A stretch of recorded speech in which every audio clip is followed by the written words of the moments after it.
Bem-vindo ao canal do Mistério, onde o desconhecido se revela e os segredos mais sombrios são desvendados. Prepare-se para uma jornada de suspense, investigação e terror, onde cada história o levará a um novo mundo de enigmas e surpresas.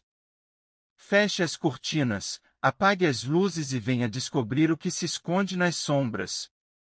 O mistério começa agora. No crepúsculo, meu carro atravessava a estrada sinuosa que conduzia à mansão Usher. A paisagem ao redor parecia sufocada por um silêncio opressivo, e a própria luz do sol, tingida de vermelho, parecia mais um presságio do que uma fonte de calor. Um sentimento de inquietação tomou conta de mim desde o momento em que recebi a carta de Roderick Usher, um antigo amigo da juventude, cujas palavras carregavam um desespero que eu não conseguia ignorar.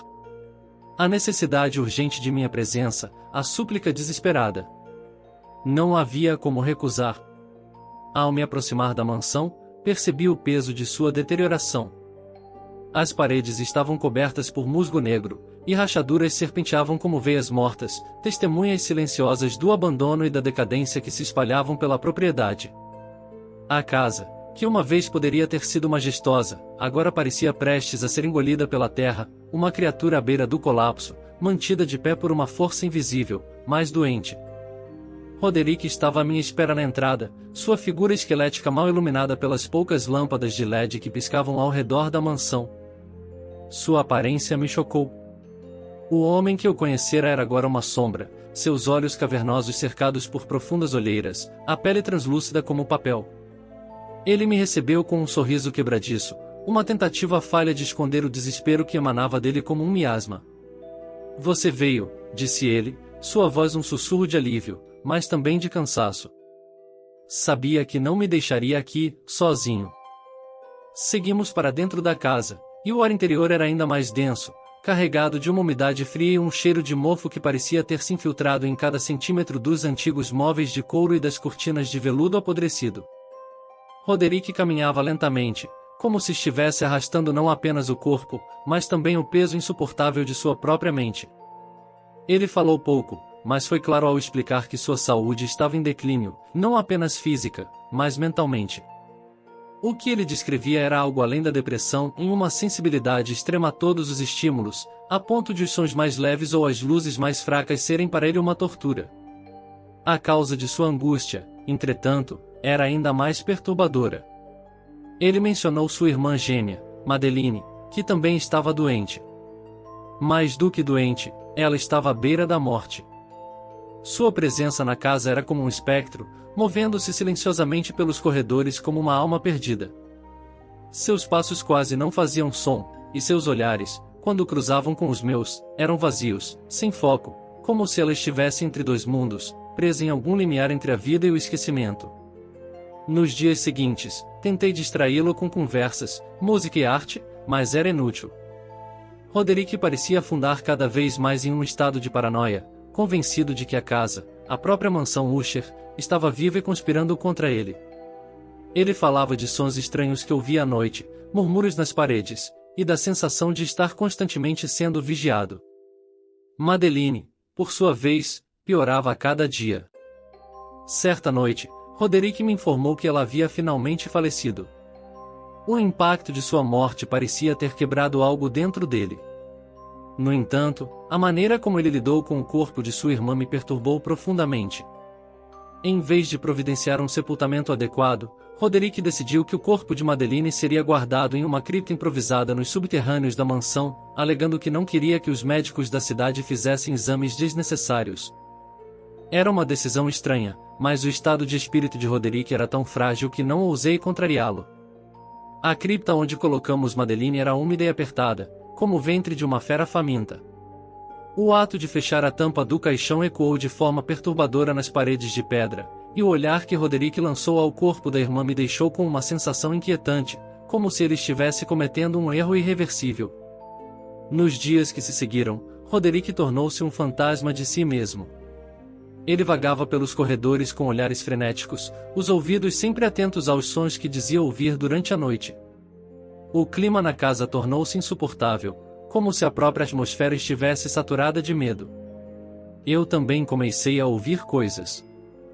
pequenos ruídos, sussurros quase indistinguíveis, o barulho das tábuas do assoalho, um gotejar de água que não vinha de nenhum cano visível. Minha sanidade começava a ser corroída pela mesma inquietação que consumia meu amigo. Foi então que aconteceu. Em uma noite de tempestade, enquanto o vento uivava como um animal ferido, Roderick entrou no meu quarto, os olhos arregalados de terror. "Ela está viva!" ele gritou, a voz tremendo. "Eu a enterrei viva! Escuto seus gritos, escuto, ela quer me levar com ela!" Tentei acalmá-lo, mas sua convicção era aterrorizante. Os sons que vinham das profundezas da mansão tornaram-se mais claros naquela noite, um batimento surdo, como se algo, ou alguém, estivesse tentando romper as paredes da própria casa. E então, ouvi uma batida. Lenta, rítmica, mas crescente, cada vez mais forte, vinda do subsolo. Roderick estava em pânico, e eu também comecei a sucumbir àquele terror irracional. Descemos apressadamente até a cripta, onde, com mãos trêmulas, abrimos o caixão de Madeline. Ela estava lá, imóvel, mas o horror estava nos detalhes. As marcas em suas mãos e no interior da tampa do caixão, a posição contorcida de seu corpo. Ela havia, de fato, tentado escapar. Enterrada viva. Antes que eu pudesse processar o horror da cena, Madeline, ainda coberta com o manto da morte, se ergueu. Seus olhos, vazios como poços sem fundo, encontraram os de Roderick, que soltou um grito visceral. Ela avançou lentamente, e naquele momento, a mansão pareceu estremecer, como se fosse parte da cena, como se toda a estrutura estivesse viva, reagindo à presença dela. A última coisa que vi foi Madeline abraçando o irmão, e então o teto começou a desabar. Fugi para fora da mansão enquanto o trovão rugia. Do lado de fora, a casa finalmente cedeu ao seu destino. Uma rachadura gigantesca abriu-se no meio da estrutura, e com um som ensurdecedor, a mansão Usher desmoronou, afundando na terra como uma fera mortalmente ferida retornando à sua tumba. Os destroços, como cinzas de uma era morta, desapareceram nas águas sombrias do lago ao redor, engolidos para sempre. Fiquei parado na chuva, incapaz de acreditar no que acabará de presenciar. A mansão, Roderick, Madeline, tudo tinha desaparecido. O lago ao redor, agora escuro como breu, refletia os últimos fragmentos daquilo que um dia foi a casa Usher. Mas o verdadeiro fim não estava nas ruínas físicas. Com a morte dos irmãos, o sangue dos Usher se extinguiu para sempre. Não restava herdeiro, não restava nada.